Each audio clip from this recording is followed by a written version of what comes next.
Yeousch!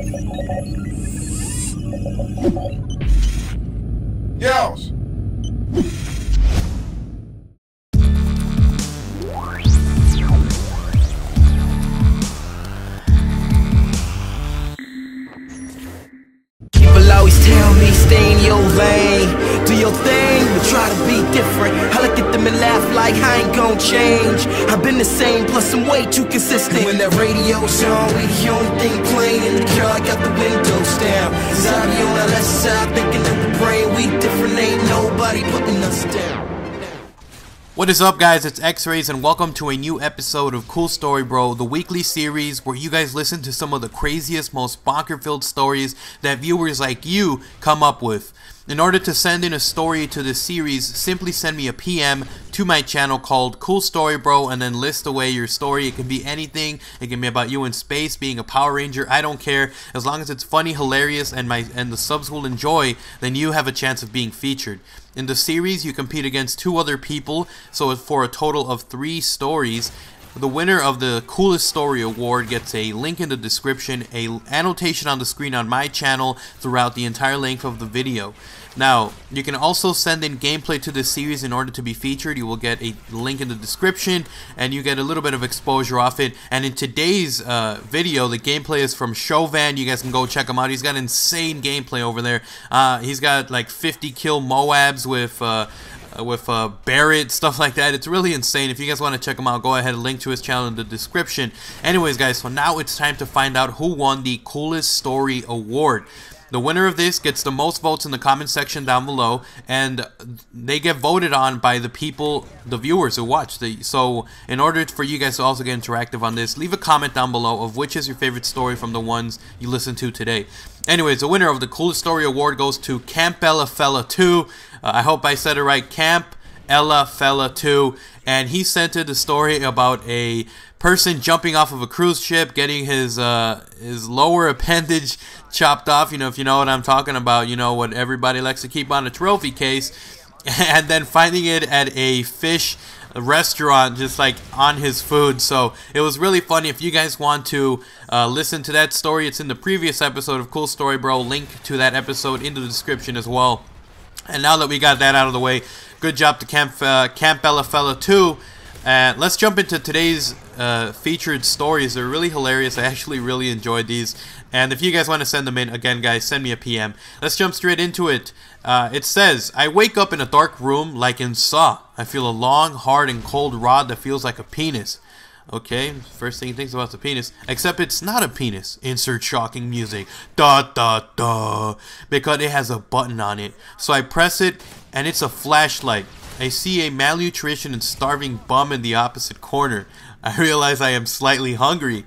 Then I see a Hershey's Kiss dispensed from the ceiling. Then I hear a voice come from the speakers placed around the room. You have 2 tasks to overcome. The first, you or this disgusting hobo must eat this Hershey Kiss.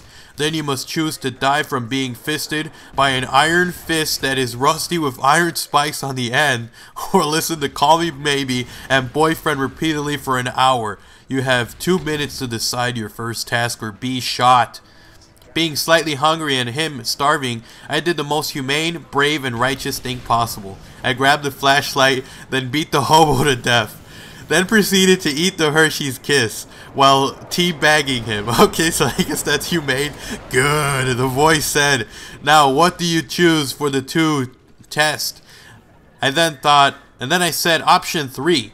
¿Qué? He said with a Russian accent. Si, I said ominously. I sing Call Me Maybe and Boyfriend for an hour while fisting you with an iron fist with rusty spikes. Insert dramatic music. Bum bum bum. Then another Hershey's Kiss fell from the ceiling and a door opened, revealing a hot pink Lambo. I skipped to it and drove to my gingerbread house where my mom was feeding your grandma's anus bananas. Oh, man, the first time I read this thing, man, I was laughing uncontrollably. That is crazy. I mean, he went from a situation in Saw, killing a hobo with a flashlight, to teabagging him and then fisting, supposedly trying to fist his captor, and then going home to his gingerbread house. I mean, this thing had so many things going to it. So let's start off the first part. Why did he think of a penis when he felt the rod? All right, no, okay, whatever. Let's just steer away from that. Anyway, so you killed the hobo. You beat him to death with a flashlight. I mean, I would probably. I mean, how was the flashlight? I want to know, how was the flashlight? If you have warranty on it, you maybe want to go get that checked out. Maybe you can get some money back. Say that a hobo beat himself to death, you know, because you don't want to go to jail, obviously, for this. And anyway, so you ate the Hershey Kiss, probably had some sort of STD or drugs on it, and you ate it. So, I mean, go get yourself checked for any kind of diseases. And then you started singing Call Me Maybe and Boyfriend for an hour repeatedly. Or you threatened to do it. So, I guess if you didn't have the best singing voice, maybe Jigsaw, if he was the one who captured you, maybe he was a little disturbed and just let you go free. And the next thing I want to know about is, how much did this gingerbread house cost you? Because I really want to get into the market of gingerbread house. I want to buy, you know, restore them and sell them at higher prices.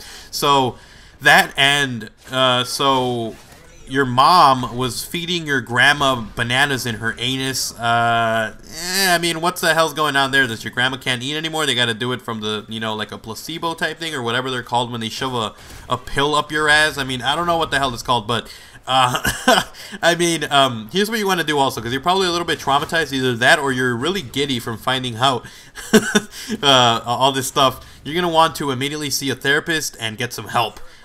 But anyways, thanks for your story, man. That was really funny. I had a good crack at it. And let's go into the next story now, guys. Next story. X-rays, I need help. Alright, so yesterday I was told by my sister's friends, mom's cousins, dogs, wife's boyfriends, cats, pen pals, clothes designer, that there was a rumor going around. I thought nothing of it since rumors happen all the time. I then noticed that the rumor involved my donkey, and I am very overprotective of my donkey. I then found out that the rumor was that my donkey gave an STD to my brother's friend's dog's testicles cousin's lawyer. I wasn't positive this was true, but I knew it was probable because it's the time of the month for my donkey, if you know what I mean. I did some more research, and according to WTF, Wikipedia, Facebook, Twitter, it was true. I sat my donkey down and gave him some words of advice. Roses are red, condoms are blue, STDs are contagious, so watch who you screw. All my donkey did was laugh, so I need your thoughts on what I can do to make him obey me. Okay, so first thing you want to do is you want to possibly remove the whole genital area of this donkey. You know how you got to spade and neuter your pets and whatever? You got to do the same thing to this donkey, because he's just laughing at you, man. He's got STDs and he's screwing people around, and you got this long list of people. I mean, this rumor could have gone everywhere. But I mean, you're talking about testicles, lawyers, wives, boyfriends, cats, pen pal, all this stuff. You want to cut all ties of contact to this donkey, because you don't know who this donkey's been in contact. He could have been with a mob, for all you know. He could have been working with a mob, giving people STDs, giving them the clamp, if you know what I'm talking about, huh? But, you know, you got to sit down this donkey. You got to remove his pride and joy. If it's a girl or if it's a dude. I'm thinking it's a dude, because he said that he screwed somebody. So you're going to want to immediately have that donkey spayed or neutered, whatever, whichever one you feel like doing. I don't really care, but you got to get those urges out of him, and you got to just keep him out of contact. Put him in solitary confinement. I know you love him, but the best thing to do is not have your donkey killed, you know, by some kind of secret FBI or CIA type people who are looking to kill him because they infected apparently a huge amount of people with this STD virus. And you're going to want to also get medication, get your donkey on the pills, get him on all sorts of medication to clear him up from this thing, or at least control this STD. You don't want the STD to control your donkey. You want your donkey to control the STD. That, and maybe put a lot of sedatives, get him medicated so he's completely high all the time and doesn't think about raping people. So, I hope things go well for your donkey, I guess. Anyways, thanks for the story. That was really long. I can't believe I got all those references right. So, thanks a lot for that. Let's jump into the next story, guys. The very last one.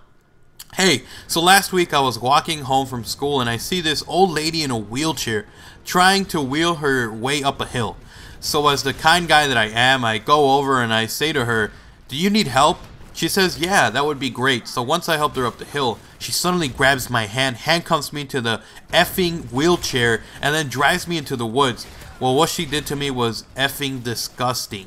She always looks at me when I'm walking home from school now. Help!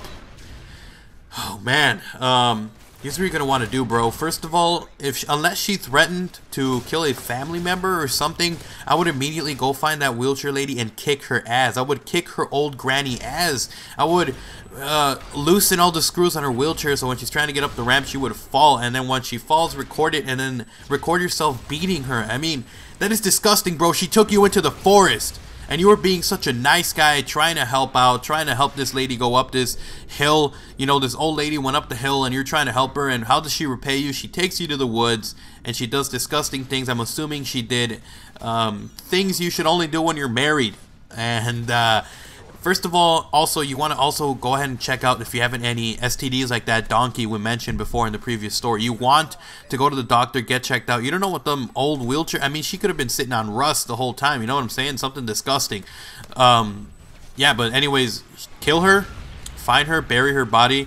Make sure she nobody probably knows her. If she does those kinds of things, nobody knows her, no family. No one would know that she's gone.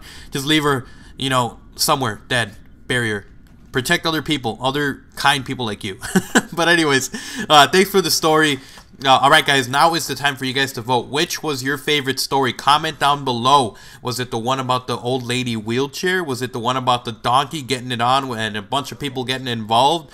Or was it the very first story that was like Saw, you know, getting trapped in a room, killing a hobo with a flashlight? Vote down below. And of course, send me a PM of the stories you guys have. And of course, stop by my channel for more episodes of Cool Story Bro. And Mextras, I'm out, guys. Peace.